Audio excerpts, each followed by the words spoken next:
तो दोस्तों आपको याद होगा कि जब जियो नहीं था मार्केट में भारतीय बाजार में, तो यहाँ पर बाकी की कंपनीज एयरटेल, आइडिया, वोडाफोन ने कैसे डोमिनेट करके रखा था डेटा के मार्केट में। स्पेशली यहाँ पर 2G का ही डेटा इतना महंगे प्राइस में बेचा जाता था, लेकिन जब से जियो आ गया पूरी तरह से तो इन्होंने डोमिनेट कर दिया। और ये जो प्राइसेस है डेटा के, तो इनके प्राइसेस को तो इन्होंने पूरी तरह से गिरा ही दिया।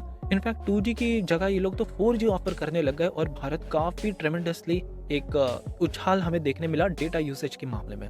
सेम इसी तरह का ट्रेंड वो फ्यूचर फ्यूल में भी लाना चाहते हैं अब। एशिया के रिचेस्ट मैन यहाँ पर अंबानी जी ने, आपको याद होगा कि जनवरी में अनाउंस किया था कि वो $75 बिलियन इन्वेस्ट करने वाले हैं। इनफैक्ट इन्होंने स्टार्ट भी कर दिया है रिन्यूएबल एनर्जी के क्षेत्र में। ये लोग इंफ्रास्ट्रक्चर तैयार कर रहे हैं to generate various renewable energy.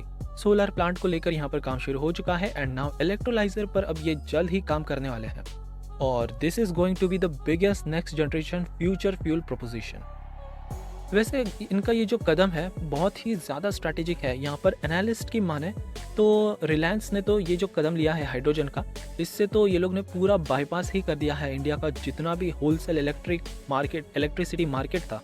और ये जो इलेक्ट्रिसिटी मार्केट था पूरी तरह से डोमिनेटेड था बाय फाइनेंशियली स्ट्रैप्ड यूटिलिटीज, और काफ़ी सारे इसमें पेमेंट डिलेज भी चल रहे थे।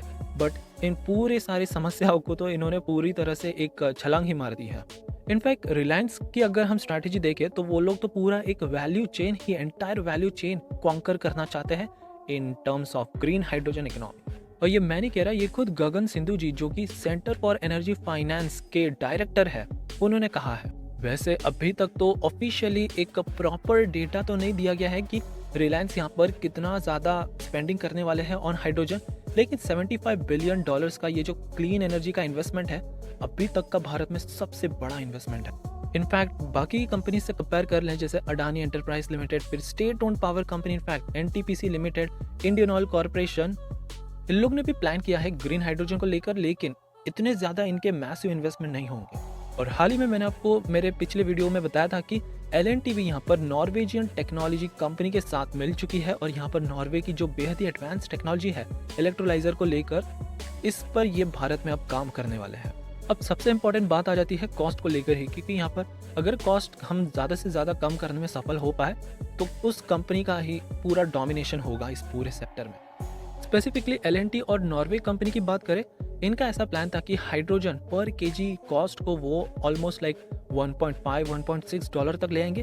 बट अंबानी जी का तो यहाँ पर प्लान और भी ज़्यादा एग्रेसिव है। ये लोग तो $1 पर किलोग्राम के हिसाब से इसकी कॉस्ट को इतना नीचे ढकेलने की कोशिश करेंगे।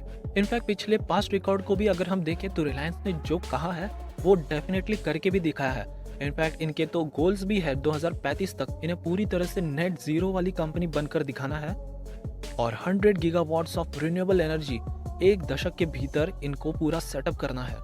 सो रिलायंस के काफ़ी ज़्यादा एम्बिशियस प्लान है और होपफुली $75 बिलियन का इनका जो प्लान है डेफिनेटली भारत को हाइड्रोजन हब बनाने का दम रखता है। इसके बारे में आपकी क्या राय है, ज़रूर से कमेंट कीजिएगा।